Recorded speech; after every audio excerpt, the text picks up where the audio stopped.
अभी आप लोग बहुत सुन रहे होंगे कि जियो ने और अदर कंपनीज ने बहुत रिचार्ज बढ़ा दिया है और बहुत लोग BSNL में पोर्ट कराने जा रहे होंगे, लेकिन क्या सच में इतनी महंगाई हुई है? जियो की शुरुआत 2016 से हुई थी और 9 महीने तक उसने फ्री प्लान देकर अपने कस्टमर जुटाए थे और फिर उसके बाद उसने 3 महीने का प्लान 399 से शुरुआत किया था। आज 8 साल होने के बाद उसका यही प्लान 800 तक पहुँच गया है। इसलिए कस्टमर्स को लग रहा है कि प्लान बहुत महंगा हो गया है, जबकि देखा जाए तो 8 साल में यह महंगाई नॉर्मल है। कोई भी चीज़ 8 साल में लगभग दुगनी हो ही जाती है, ये आप सब जानते हैं। जियो से आने के पहले जब लोग इंटरनेट यूज़ करते थे तो उसके क्या रेट्स होते थे, हमें इससे भी आज के जियो के जो प्लान हैं उससे कंपेयर करना चाहते हैं। आपको मालूम होना चाहिए कि जब जियो कंपनी नहीं थी तब ये डेटा के प्राइजेस क्या थे, इससे भी हमें कंपेयर कर लेना चाहिए। मुझे अच्छे से याद है 1 GB इंटरनेट के लिए लगभग 350 रुपये खर्च करने होते थे, जबकि आज हम पर डे 1.5 GB और 2 GB इंटरनेट सिर्फ 10 रुपये के लगभग रेट में हमें यह प्लान उपलब्ध है। सिर्फ 10 रुपये में आज हम 1.5 GB से 2 GB इंटरनेट चला रहे हैं। तो मुझे समझ में नहीं आता कि ये महंगाई कब ज़्यादा थी, जियो के पहले ज़्यादा महंगाई थी या जियो के आने के बाद महंगाई ज़्यादा हो। मैं तो सच बताऊँ शुक्रगुजार हूँ जियो का, जिसके आने के कारण सारी कंपनियों को अपने प्लान सस्ते करने पड़े। जब जियो कंपनी की शुरुआत नहीं हुई थी तब 1 GB इंटरनेट की प्राइस 300 से 350 हुआ करती थी और 1 GB का प्लान पूरे महीने भर हम यूज़ करते थे 350 रुपये का।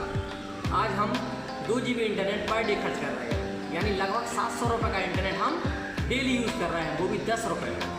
तो मेरे ख्याल से ये कोई ज़्यादा महंगाई नहीं है, ये सर्विस इम्प्रूवमेंट का चार्ज लिया जा रहा है। जियो आज 4G सेवा के बाद 5G सर्विसेज दे रहा है हमें। आप जानते हैं कि अनलिमिटेड 5G चल रहा है, तो सर्विसेज इम्प्रूवमेंट हो रही हैं, इस कारण से ये प्राइस बढ़ाया गया है। लोगों को इससे बड़ी शिकायत है कि अचानक से 20-25% प्राइस बढ़ाई गई। उन कंपनीज से या उस पुरानी प्राइस से तो काफ़ी सस्ता दे रही है जियो। अगर जियो नहीं होती तो आज आप 300 रुपये पर GB इंटरनेट चला रहे होते।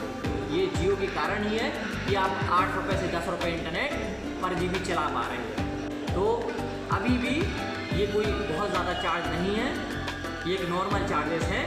अभी भी हम चाहें तो जियो को थैंक यू कह सकते हैं, क्योंकि जियो के कारण ही हम सिर्फ 10-11 रुपये में आज भी बढ़े हुए प्राइस होने के बाद भी 10-11 रुपये में इंटरनेट 2 GB पर डे चला पा रहे हैं। वरना बाकी कंपनी तो लूट ही रही थी, 350 रुपये में 1 GB इंटरनेट आज चला रहे होते। तो ये फैसला आपको करना है कि एयरटेल, आइडिया, वोडाफोन लूट रहे थे या जियो के आने से इंटरनेट सस्ता हुआ है। कुछ लोग जियो के प्लान्स महंगे होने के कारण BSNL में पोर्ट कराने जा रहे हैं। अच्छी बात है, करा सकते हैं, लेकिन आप ये ध्यान देना आपके यहाँ BSNL के सिग्नल अच्छे आ रहे हों तभी आप पोर्ट कराएं और आप उसकी सर्विसेज को भी देखें। जियो की सर्विसेज और BSNL की सर्विसेज में बहुत ज़मीन आसमान का अंतर है।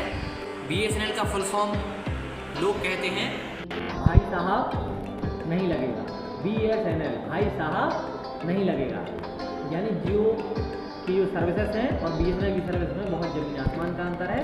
अगर आप सही नेटवर्क आते हो तो ही आप BSNL में जाएं, वरना कहीं ऐसा ना हो कि 3 महीने के बाद आप फिर से जियो में वापस आएँ। Thank you.